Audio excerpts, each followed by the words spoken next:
এগুলো কি দিয়ে আমি ভাত খেয়ে নিচ্ছি। তো হ্যালো বন্ধুরা, welcome back to my another daily mini blog.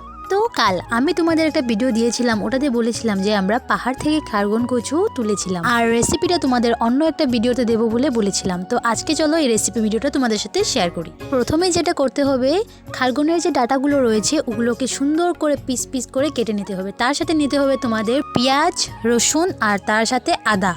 তো কাটার পর দেখতে কিছুটা এরকম লাগবে। তারপর পেঁয়াজগুলোকে ছুলে কেটে, রসুনগুলোকে কেটে, আদাগুলোকে কেটে সুন্দর করে ভেজে নিতে হবে, এভাবে যেভাবে তোমাদের দেখাচ্ছি।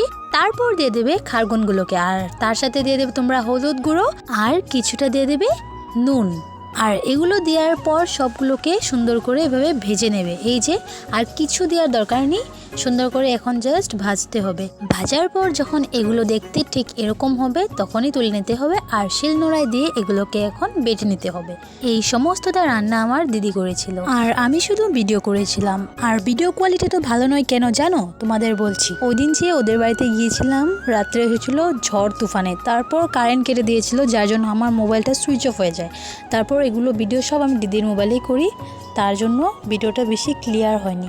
বাটা হওয়ার পর তোমরা জাস্ট কালো জুড়ো দিয়ে ওটাকে সম্বাস দিয়ে দিবে, তারপরে এটা খাওয়ার জন্য তৈরি হয়ে যাবে। আর খেয়ে বলবে খেতে তো টেস্ট কেন, ওয়াও।